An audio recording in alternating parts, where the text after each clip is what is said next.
Welcome to today's enlightening discussion where we'll explore an intriguing connection between the Bible and dinosaurs. God creates dinosaurs. God destroys dinosaurs.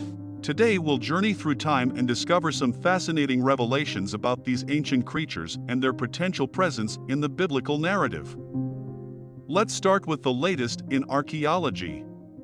We know that dinosaurs existed because scientists and researchers are unearthing dinosaur fossils all the time. They have uncovered remarkable evidence suggesting that dinosaurs once walked the Earth alongside early humans. Both scientists and researchers have discovered cave petroglyphs that reveal dinosaurs as well. The dinosaur petroglyphs at Natural Bridges National Monument are pretty revealing to say the least. Fossil discoveries have ignited curiosity about whether these creatures are mentioned in the Bible. But when did we first start using the word dinosaur? The word dinosaur wasn't coined until the 19th century, long after the Bible was written. So, the absence of the word itself in Scripture isn't surprising. The term dinosaur was coined by Sir Richard Owen, a British paleontologist, in 1842. He introduced the term in a scientific paper he presented to the British Association for the Advancement of Science. The word dinosaur is derived from the Greek words deinos, meaning terrible or wondrous, and sauros, meaning lizard or reptile. Owen used this term to describe a new group of extinct reptiles that were characterized by their large size and distinctive skeletal features, and it marked the beginning of the formal recognition of dinosaurs as a distinct group of prehistoric animals in the field of paleontology. But what is intriguing are the possible biblical references to creatures that seem dinosaur-like. Now, let's head over to the Bible. Behemoth and Leviathan. Have you heard of the terms Behemoth and Leviathan in the Bible? These mysterious creatures are mentioned in the book of Job. Some scholars suggest that Behemoth might represent a massive, land-dwelling creature, possibly a dinosaur. Meanwhile, Leviathan, described as a sea monster, could be linked to ancient marine reptiles. We wonder if the Loch Ness Monster is actually one of those creatures. Job 40 verses 15 to 24. Look now at the behemoth, which I made along with you. He eats grass like an ox. Behold, his strength is in his loins and his power in the muscles of his belly. He bends his tail like a cedar, the sinews of his thighs are knit together. His bones are tubes of bronze, his limbs are like bars of iron. He is the chief of God's works, only he who made him can draw his sword against him. Job 41 verses 1 to 34, this entire chapter is dedicated to describing Leviathan, a powerful and fearsome sea creature. It details the creature's strength, scales, breath, and the inability of humans to subdue it. Job 41 verses 1 to 3. Can you pull in Leviathan with a hook? Or tie down his tongue with a rope?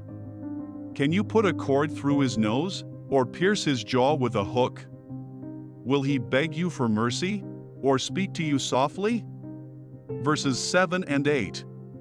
Can you fill his hide with harpoons? Or his head with fishing spears? If you lay a hand on him, you will remember the battle and never repeat it. If you read the rest of the chapter, it's pretty revealing. Now, let's delve deeper into the Hebrew word TANNIN. It's found in several verses, including Genesis 1 verse 21, Exodus 7 verses 9 to 10, and Isaiah 27 verse 1. In Genesis, it's used to describe creatures in the sea. Could this word refer to some of the marine dinosaurs that roamed Earth's ancient oceans? The Hebrew word TANNIN appears in several biblical scriptures, often translated as sea monster, dragon, or serpent, depending on the context. Here are some biblical references to TANNIN. Genesis 1 verse 21. So God created the great sea creatures and every living thing that moves, with which the waters teemed according to their kinds, and every bird of flight after its kind. And God saw that it was good. In this verse, TANNIN is associated with great sea creatures. Exodus 7 verses 9 to 10, when Pharaoh tells you to perform a miracle, you are to say to Aaron, "Take your staff and throw it down before Pharaoh, and it will become a serpent, This reference is during the time of the plagues in Egypt when Aaron's staff becomes a serpent. Isaiah 27 verse 1, "In that day the Lord will take his sharp, great, and mighty sword, and bring judgment on Leviathan the fleeing serpent, on Leviathan the coiling serpent, he will slay the monster of the sea." Here, TANNIN is associated with Leviathan, a powerful and mysterious sea creature. In summary, TANNIN is a Hebrew term found in the Old Testament that is used to describe a variety of creatures, including sea monsters, serpents, and symbolic representations of powerful forces. Its meaning is context-dependent and has cultural and mythological connotations. These references provide a glimpse of the usage of TANNIN in the Bible, where it often denotes formidable or mysterious creatures, sometimes associated with the sea or with extraordinary events.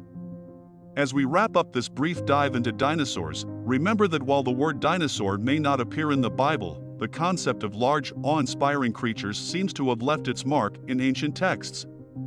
The study of paleontology and the ongoing archaeological discoveries continue to shed light on our planet's incredible history, including the possible coexistence of humans and dinosaurs.